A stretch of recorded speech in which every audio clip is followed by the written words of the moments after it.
Fala, filhotes, estão vivos? O dia nós vamos falar um pouquinho sobre... Vamos ver aqui. Ética e liberdade, sobre a liberdade, né? No percurso para discutir o conceito de liberdade, começamos com as concepções unilaterais do livre-arbítrio e do determinismo, segundo as quais a liberdade humana é afirmada ou negada de maneira categórica. Para outros filósofos, porém, não são inconciliáveis os polos liberdade e determinismo.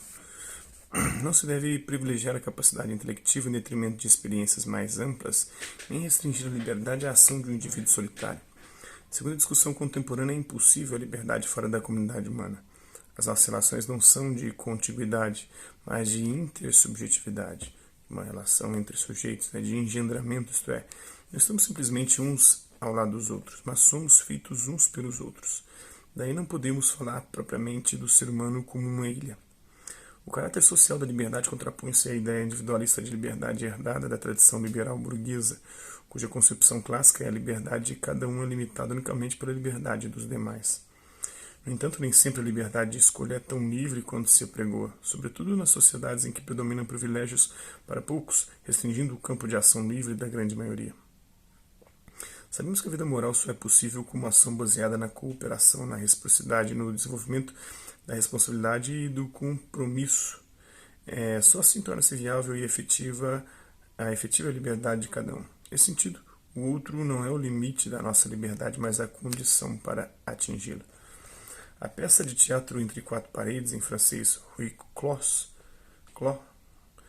que significa algo como sem saída, representa a morte em vida quando as pessoas renegam a própria liberdade e se recusam a aceitar a liberdade alheia.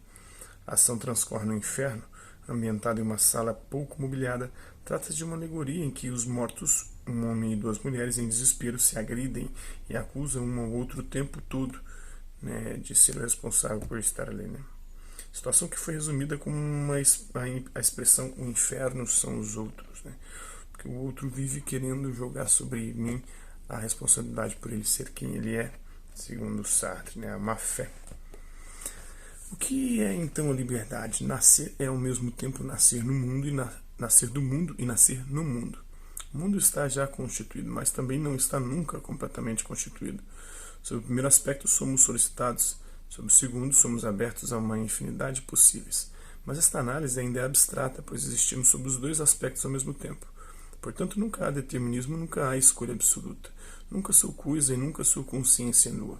Em particular, mesmo nossas iniciativas, mesmo as situações que escolhemos uma vez assumidas, nos conduzem como que por benevolência.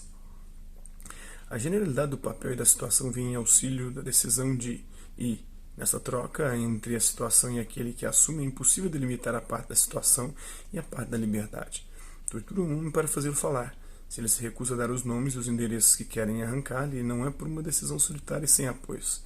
Ele ainda se sente com seus camaradas e engajado ainda na luta comum, está como que incapaz de falar, ou então, há meses ou anos, ele afrontou esta provação em pensamento e apostou toda a sua vida nela.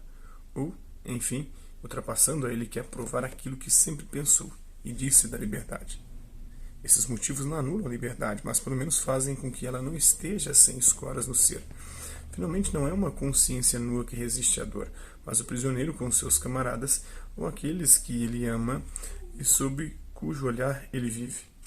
E, sem dúvida, é o indivíduo em sua prisão quem revivifica a cada dia esses fantasmas. Eles lhes restituem a força que ele lhes deu, mas, reciprocamente, se ele se envolveu nesta ação, se ele ligou a esses camaradas ou aderiu a esta moral, é porque a situação histórica, os camaradas, o mundo ao seu redor, lhe parece esperar dele aquela conduta. Assim poderíamos continuar sem fim a análise. Escolhemos nosso mundo e o mundo nos escolhe. A escolha que fazemos de nossa vida sempre tem lugar sobre a base de um certo dado. Minha liberdade pode desviar minha vida de sua direção espontânea, mas por uma série de deslizamentos, meramente expulsando-a e não por alguma criação absoluta.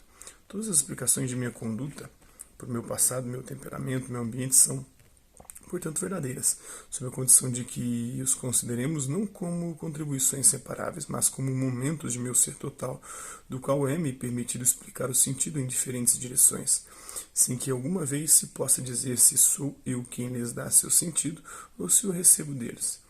Sou uma estrutura psicológica histórica. Com a existência recebi uma maneira de existir, um estilo.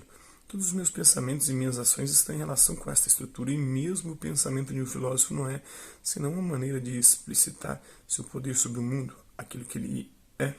E todavia sou livre, não a despeito ou aquém dessas motivações, mas por seu meio, pois esta vida significante, esta certa significação da natureza e da história, que sou eu, não limita meu acesso ao mundo, ao contrário, ela é meu meio de comunicar-me com ele. É sendo sem restrições nem reservas daquilo que sou presentemente que tenho a oportunidade de progredir. É vivendo o meu tempo que posso compreender os outros. É me entranhando no presente no mundo, assumindo resolutamente aquilo que sou por acaso, querendo aquilo que quero, fazendo aquilo que faço, que posso ir além. Só posso deixar a liberdade escapar se procuro ultrapassar minha situação natural e social, recusando-me em primeiro lugar a assumi-la, em vez de, através dela, encontrar o mundo natural e humano. Isso está na obra Fenomenologia da Percepção, do Maurício Merleau-Ponty. Explico com suas palavras o que Merleau-Ponty quer dizer com as seguintes frases. Nascer ao mesmo tempo, nascer do mundo e no mundo. Você nasce do mundo, o mundo que te pare, né? E no mundo, você nasce dentro de um mundo de conceitos, um mundo de cultura, que acaba exercendo influência sobre quem nós seremos. Nunca há determinismo e nunca há escolha absoluta.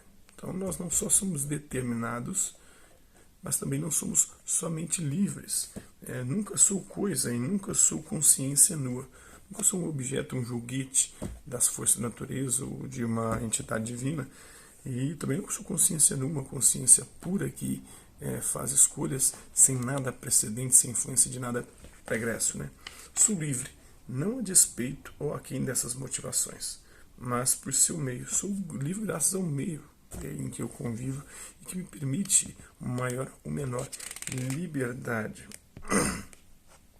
Então, sempre tem influência das motivações, mas o meio exerce uma grande influência sobre as nossas escolhas. É isso aí, espero que vocês tenham gostado do vídeo. Quem curtiu, dá um like, quem não curtiu, dá um dislike. Quem se interessar pelo conteúdo do canal, só se inscrever, ativar o sininho e aguardar os próximos vídeos, as próximas notificações. Deixe também seus comentários, dizendo o que você tem achado dos vídeos, sugestões de temas e assuntos para serem abordados em vídeos posteriores.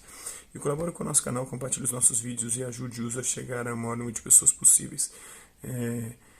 Gostaria aqui de agradecer os 379 inscritos no nosso canal, agradecer também aqueles que eram outro por conta de um conteúdo outro, passam por aqui deixando sua visualização, seu like, seu dislike e o seu comentário, os seus comentários. E aqueles também que compartilham os nossos vídeos, compartilham o nosso canal, seja aqui nessa plataforma no YouTube e outras redes sociais. No mais é isso aí, hasta la vista e até a próxima.